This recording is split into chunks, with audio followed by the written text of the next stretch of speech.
Choy, pakinggan mo ang kwento. Dear Papa Choy, ng pusong naligaw sa mundo. Dear Papa Choy, kung pag-ibig ay Dear Papa Choy, magandang araw sa inyo at sa lahat ng nakikinig sa inyong channel.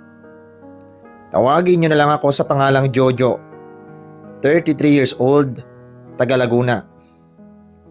Una sa lahat ay gusto kong magpasalamat dahil marami akong natututunan sa mga kwento ninyo. Kung minsan akala natin tama ang taong pinagkakatiwalaan natin, pero may mga katotohanan hindi agad nakikita. Ang kwentong ito ay tungkol sa pagmamahal, pagtitiwala at panlulokong naranasan ko. Naway matapos nyo hanggang dulo. Noong mga panahong yon ay matagal na rin akong hiwalay sa dati kong partner. Hindi naging madali ang pinagdaanan ko. Sobrang nasaktan ako sa mga nangyari, kaya mas pinili ko mag-focus muna sa trabaho at sa sarili ko. Sabi ko nga sa sarili ko ay ayoko nang pumasok agad sa panibagong relasyon. Gusto ko munang maging okay bago muling magmahal. Doon ko nakilala si She. Hindi ko na sasabihin kung saan eksaktong lugar kami unang nagkakilala. Pero simula lang talaga kami sa simpleng usapan. Wala naman akong balak na lumalim agad ang samahan namin. Friendly lang ako at ganoon din siya noong una. Habang tumatagal ang pag-uusap namin ay mas marami akong nalalaman tungkol sa buhay niya. Nalaman ko na may 2 siyang anak at nakatira siya kasama ang live-in partner niya. Pero kahit may kinakasama siya ay madalas siyang magkwento sa akin tungkol sa mga problema nila. Halos araw-araw may bago siyang hinaing. Minsan sasabihin niyang hindi na sila nag-uusap ng maayos. Minsan naman pakiramdam daw niya mag-isa lang siya sa relasyon nila. May mga pagkakataon pang umiiyak siya habang kausap ako sa chat o sa tawag. Sa totoo lang Papa Choy ay naaawa ako sa kanya. Bilang taong nasaktan din noon ay naiintindihan ko ang pakiramdam ng hindi napapahalagahan. Kaya lagi ko siyang pinapakinggan. Wala akong ibang intensyon noon kundi maging mabuting kaibigan. Pero habang tumatagal ay napapansin kong ako na ang hinahanap niya kapag may problema siya. Kapag masaya siya ay sinasabi niya agad sa akin. Kapag malungkot siya ay ako rin ang takbuhan niya. Hindi ko na malayan na unti-unti na pala kaming nagiging malapit sa isa't isa. At doon nagsimula ang lahat. Ang hindi ko alam, ang simpleng pakikinig ko sa mga problema niya ay ang magiging dahilan para masangkot ako sa isang sitwasyong magdudulot ng matinding sakit sa puso ko kalaunan. Habang tumatagal ang pagkakaibigan namin ni She ay mas lalo kaming naging malapit sa isa't isa. Halos araw-araw na kaming magkausap. Kaya nang magkayayaan ang ilang common friends namin na mag-inuman isang gabi, ay pareho kaming sumama. Masaya naman ang umpisa ng gabi. Tawanan, kantahan at kwentuhan lang. Katabi ko si She halos buong gabi. Minsan-minsan ay inaasar pa kami ng mga kasama namin. Uy, parang bagay kayo ah. Biro ng isa. Napatawa lang kami pareho. Grabe kayo, magkaibigan lang kami no? Sagot ni She. Pero hindi ko maikakaila na may kakaiba na akong nararamdaman para sa kanya noon. Habang tumatagal ang gabi ay naparami ang inom ni She. Halata nang nahihilo siya. Jojo, parang nahihilo na ako eh. Sabi niya habang nakasandal sa upuan. Tama na muna, magtubig ka muna. Sagot ko naman. Pero mukhang tinamaan na talaga siya ng alak. Nang matapos ang inuman ay nag-aalala kaming baka hindi siya makauwi ng maayos. Malayo pa naman ang bahay nila at hindi na rin siya makalakad ng ayos. Sa apartment mo na muna siya patulugin. Suggestion ng isa naming kaibigan. Pumayag naman ako dahil ayoko ring mapahamak siya. Pagdating namin sa apartment ko, ay pinaghanda ko siya ng tubig. Pasensya ka na ha, bahina niyang sabi. Okay lang, magpahinga ka muna. Humiga siya sa kama habang ako naman ay naupo sa gilid ng kama at nag-scroll lang sa cellphone. Makalipas ang ilang minuto ay nagsalita ulit siya. Alam mo, masaya ako kapag kausap kita. Napatingin ako sa kanya. Bakit? Kasi pakiramdam ko may nakikinig sa akin. Napabuntong hininga siya. Ang dami ko kasing iniisip, Jojo. Dahan-dahan kong hinawakan ang kamay niya. Nandito lang ako. Tahimik kaming nagkatitigan. Hanggang sa hindi ko na malaya na masyado na pala kaming naging malapit sa isa't isa. At naglapat ang mga labi namin. Bilang lalaki at may alak sa katawan ay nadala na ako. Hindi ko na napigilan ang sarili ko na angkinin siya. Sa gabing yon ay may nangyari sa amin. Pagdating ng umaga ay parehong mabigat ang katahimikang bumungad sa amin. Hindi namin alam kung paano haharapin ang nangyari. Pero alam kong pagkatapos ng gabing yon ay hindi na kami simpleng magkaibigan lang. May nabuo na ang koneksyon sa pagitan namin na magiging simula ng mas komplikadong kwento. Pagkatapos ng nangyari sa amin ni She ay ilang araw din akong nag-isip. Sa totoo lang ay hindi ako mapalagay. Kahit gusto ko siya ay alam kong may kinakasama pa rin siya sa bahay nila. Hindi ako sanay na maging dahilan ng problema ng ibang tao. Kaya isang gabi, habang magka-video call kami ay diretsyahan ko siyang tinanong. She, may gusto akong malaman. O ano yun? Tanong niya pabalik.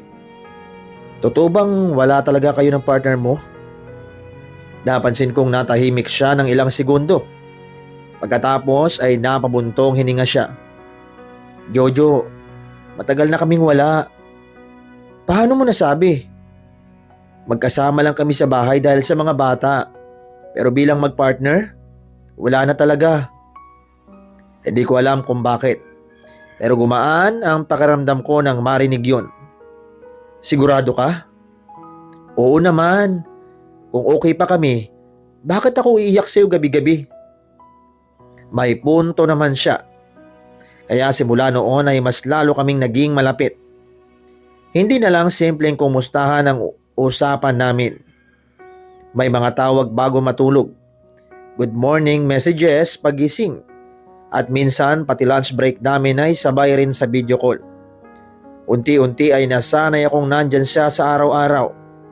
Isang gabi ay siya mismo ang nagbukas ng usapan.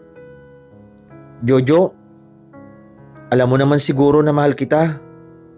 Napangiti ako pero kinakabahan din. Talaga ba? Oo. Ikaw lang kasi yung taong nagparamdam sa akin na importante ako. Hindi ko na itinanggi ang nararamdaman ko. She, mahal rin kita.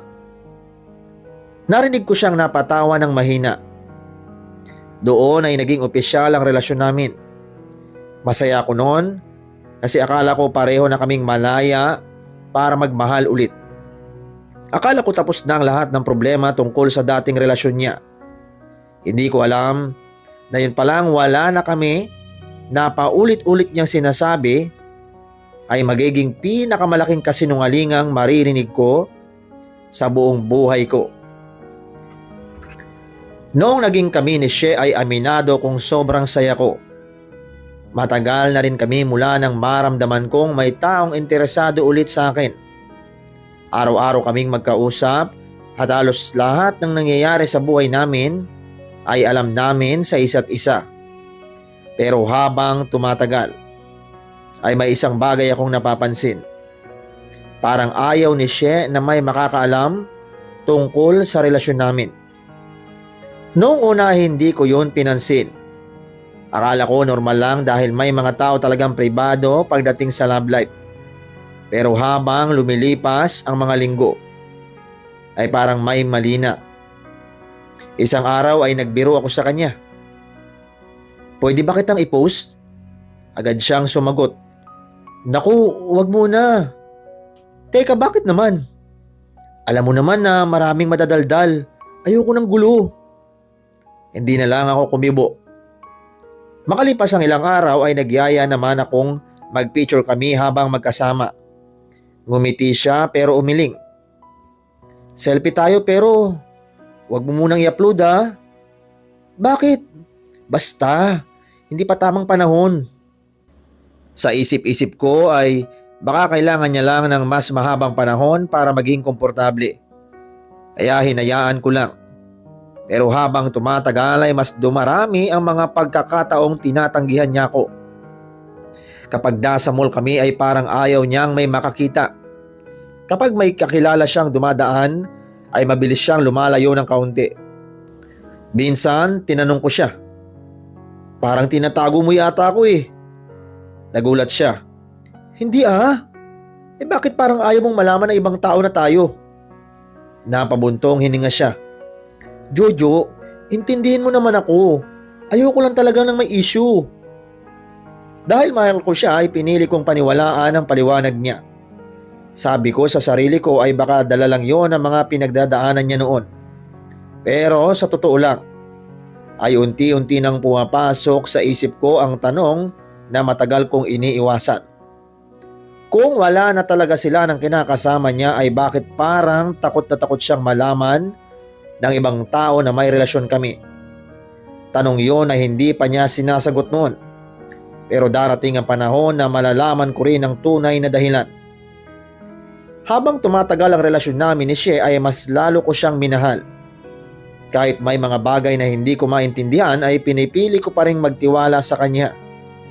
Pero unti-unti ay may mga bagay na nagsisimulang magbigay sa akin ng pagdududa. Minsan, magka-chat kami ng maayos tapos bigla na lang siyang mawawala.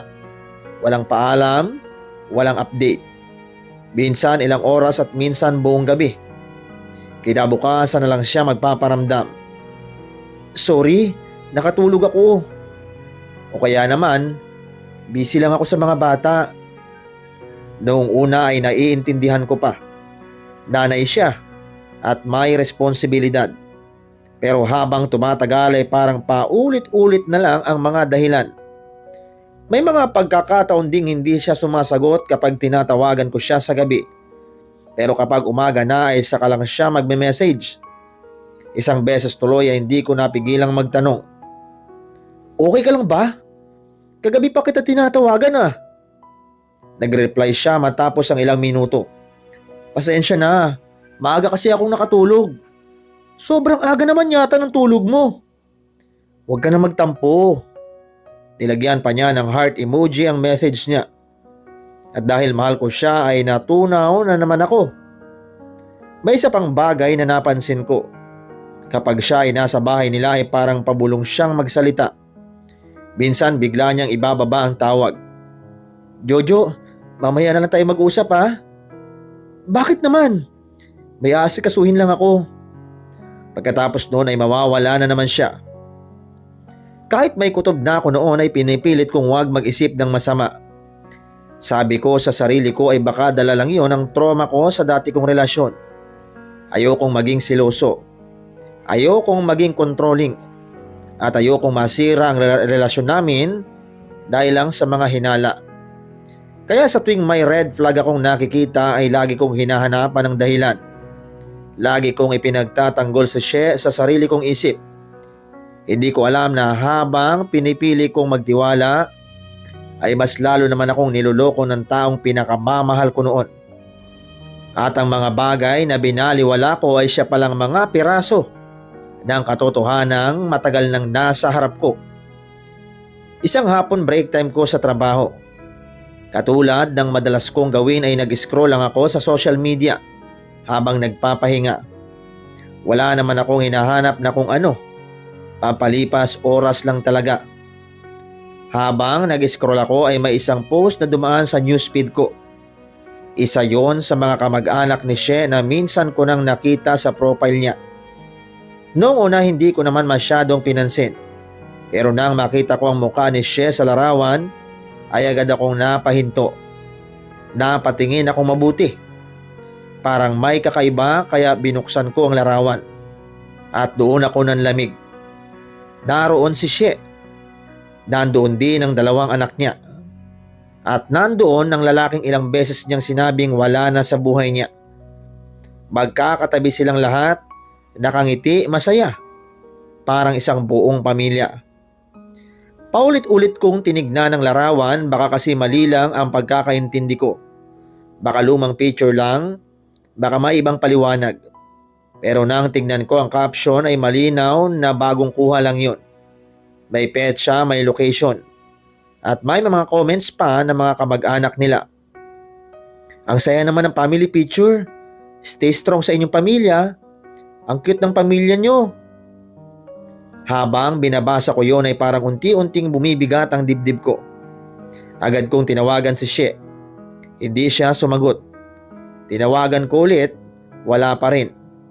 Nag-message ako. Nasaan ka? Ilang minuto lang ang lumipas bago siya nag-reply. Bahay lang. Bakit? Tinitigan ko ang cellphone ko. At alam kong may tinatago siya. Pero gusto ko pa rin marinig ang paliwanag niya. Kaya ipinadala ko sa kanya ang screenshot ng larawan. Ilang minuto ulit ang lumipas. Walang reply, walang scene, walang kahit ano. At doon nagsimulang mabuo sa isip ko ang bagay na matagal ko nang ayaw paniwalaan. Paano kung tama ang kutob ko? Paano kung hindi talaga sila naghiwalay? Paano kung buong panahon na magkasama kami ay nagsisinungaling siya sa akin?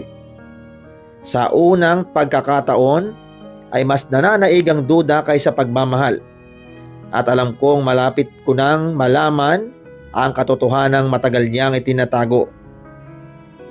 Pagkatapos kong makita ang larawan na kasama si She, ang live-in partner niya at mga anak nila, ay hindi na ako mapakali.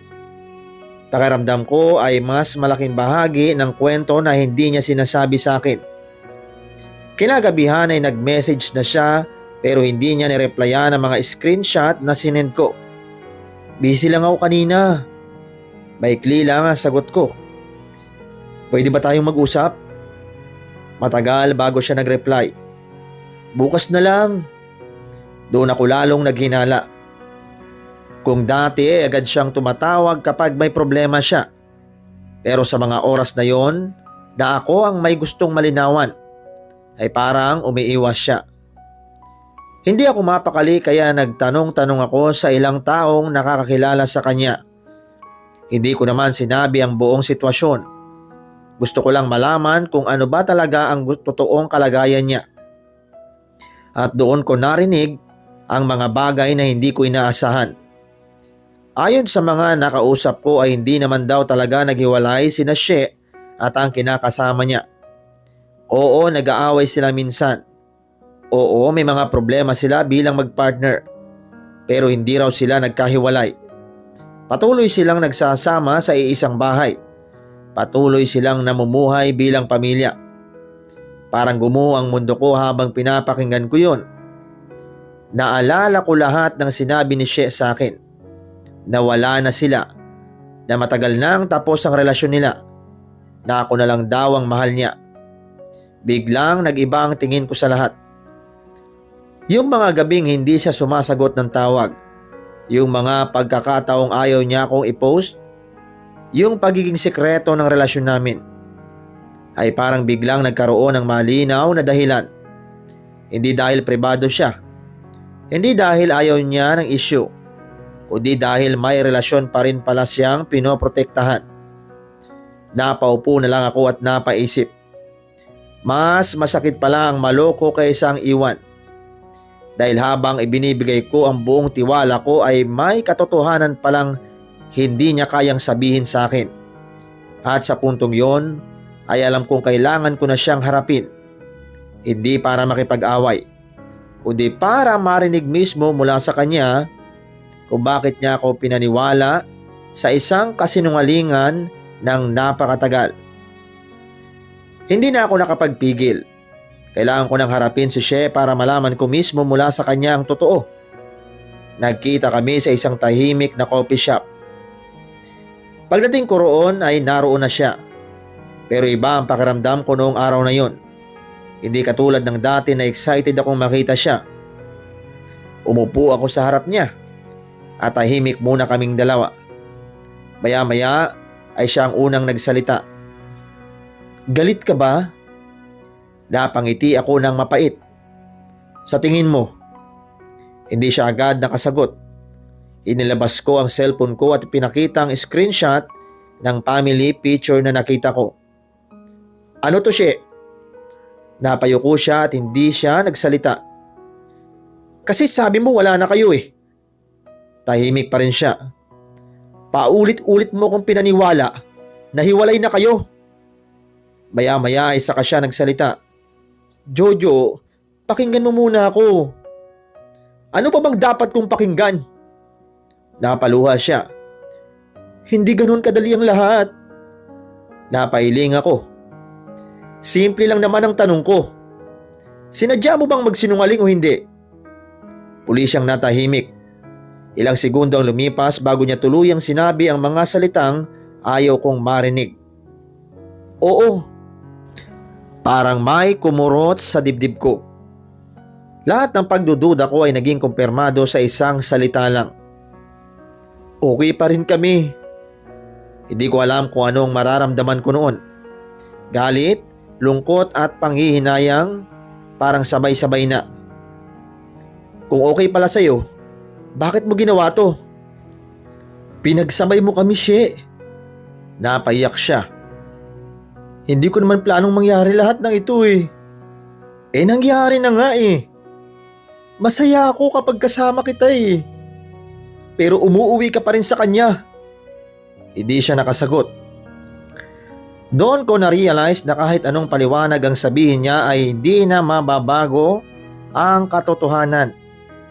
Hindi ako naging legal boyfriend. Naging sekreto lang ako. Naging takbuhan niya kapag malungkot siya. At habang minamahal ko siya ng totoo, ay may iba pa rin palang relasyong inuuwian. At pinipili siya araw-araw. Sa sandaling yon ay alam kong tapos na ang lahat sa pagitan naming dalawa. Hindi na dahil sa kulang ang pagmamahal ko, kundi dahil wala nang natitirang tiwala. Kahit masakit ay pinutol ko na lahat ng komunikasyon kay She.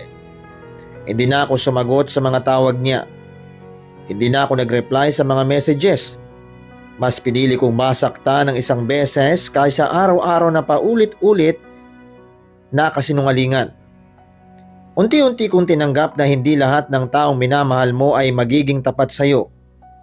Lumipas ang mga buwan, hindi madali. Pero gumaan din kahit papano. Natutunan ko na hindi sapat ang pagmamahal kung wala namang katapatan. Hindi rin sapat ang matatamis na salita kung iba naman ang ginagawa. Pag binabalikan ko lahat ay napapangiti na lang ako.